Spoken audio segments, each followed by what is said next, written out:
നീണ്ട 10 വർഷത്തെ കാത്തിരിപ്പിന് ശേഷമാണ് കോൺഗ്രസിന്റെ നേതൃത്വത്തിൽ UDF മുന്നണി കേരളത്തിൽ അധികാരത്തിലേറിയത്. കോൺഗ്രസിന്റെയും UDFന്റെയും അണികൾ ഏറെ ആഗ്രഹത്തോടെയും ആവേശത്തോടെയും കാത്തിരുന്ന നാളുകൾ. 10 വർഷത്തെ പ്രതിപക്ഷ കാലയളവിൽ UDFന്റെ പ്രത്യേകിച്ച് കോൺഗ്രസിന്റെ അണികൾ നേരിട്ട അതിക്രമങ്ങൾക്കും ആക്ഷേപങ്ങൾക്കും കണക്കില്ല. എല്ലാം സഹിച്ചാണ് അവർ തങ്ങളുടെ ഭരണകാലത്തിനായി കാത്തിരുന്നത്. ഇപ്പോൾ കോൺഗ്രസ് ഭരണത്തിലെത്തിയപ്പോൾ അന്ന് വെള്ളം കോരിയവനും വെയിൽ കൊണ്ടവനും പടിക്ക് പുറത്തായി എന്നതാണ് അവസ്ഥ. പറയാൻ കാരണം ഇതാണ്. മുഖ്യമന്ത്രി ഉൾപ്പെടെ 12 മന്ത്രിമാരാണ് കോൺഗ്രസിന് മന്ത്രിസഭയിലുള്ളത്. മന്ത്രിമാരുടെ പേഴ്സണൽ സ്റ്റാഫ് നിയമനങ്ങൾ നടക്കുകയാണ്.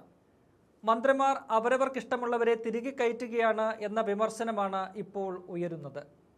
CPMനെ സംബന്ധിച്ച് മന്ത്രിമാരുടെ പേഴ്സണൽ സ്റ്റാഫിൽ കറകളഞ്ഞ പാർട്ടി നേതാക്കളെയോ അംഗങ്ങളെയോ മാത്രമേ നിയമിക്കൂ. അത് കഴിഞ്ഞ 10 വർഷക്കാലത്തെ പിണറായി ഭരണത്തിലും നാം കണ്ടതാണ്. എന്നാൽ കോൺഗ്രസ് മന്ത്രിമാരുടെ പേഴ്സണൽ സ്റ്റാഫ് നിയമനത്തിൽ പാർട്ടിക്ക് റോളില്ല എന്നാണ് പുറത്തുവരുന്ന വിവരം.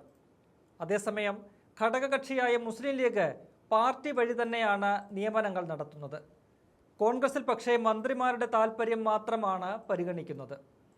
ഇതിനെതിരെ ശക്തമായ എതിർപ്പുയർന്നിട്ടുണ്ട്. KPCC നേതൃത്വത്തിന്റെ കൂടി അനുമതിയോടെ വേണം നിയമനമെന്ന ആവശ്യം മുതിർന്ന നേതാക്കൾ ഉൾപ്പെടെ ഉയർത്തുന്നുണ്ട്.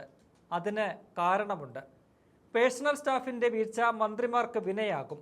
അത് മന്ത്രിസഭയുടെ തന്നെ പതനത്തിലേക്കും നയിക്കും. അതിനാൽ ജാഗ്രത വേണമെന്നാണ് മുതിർന്ന നേതാക്കളുടെ ഉപദേശം. മുൻ മുഖ്യമന്ത്രി ഉമ്മൻചാണ്ടിയുടെ കാലത്തെ അനുഭവം പാർട്ടിക്ക് മുന്നിലുണ്ട്. സോളാർ കേസിൽ മുഖ്യമന്ത്രിയുടെ ഓഫീസിലെ സ്റ്റാഫുകളെയാണ് തിരുവഞ്ചൂർ രാധാകൃഷ്ണന്റെ പോലീസ് ആദ്യം അറസ്റ്റ് ചെയ്തത്. അത് പാർട്ടിക്കും സർക്കാരിനും ഉണ്ടാക്കിയ ക്ഷീണം ചെറുതല്ല. 2016 UDFന്റെ തുടർഭരണ സാധ്യത പോലും ഇല്ലാതാക്കിയ കേസായി പിന്നീട് സോളാർ കേസ് മാറി. നിലവിലെ കോൺഗ്രസ് മന്ത്രിമാരിൽ 3 പേർ മാത്രമാണ് മുൻപരിചയമുള്ളവർ. മുഖ്യമന്ത്രിക്ക് പോലും മുൻപ് മന്ത്രിയായുള്ള പരിചയമില്ല. ഇവർക്ക് പരിചയക്കുറവുള്ളതിനാൽ വകുപ്പുകളെക്കുറിച്ച് ധാരണയുള്ള ചിലരെ കൂടി സ്റ്റാഫിൽ നിയമിക്കണമെന്ന ആവശ്യം ശക്തമാണ്. അതേസമയം നിയമനത്തിൽ ഇടപെടേണ്ടതില്ലെന്ന നിലപാടിലാണ് KPCC നേതൃത്വം. KPCC പ്രസിഡന്റും 2 വർക്കിംഗ് പ്രസിഡന്റുമാരും മന്ത്രിമാരാണ്. അതിനാൽ മറ്റു മന്ത്രിമാരുടെ സ്റ്റാഫ് നിയമനത്തിൽ ഇടപെടാൻ അവർക്ക് താൽപ്പര്യമില്ല. ഏറ്റവും ഒടുവിൽ മുഖ്യമന്ത്രിയുടെ സ്റ്റാഫ് അംഗങ്ങളുടെ നിയമനം പോലും വിമർശന വിധേയമായിട്ടുണ്ട്.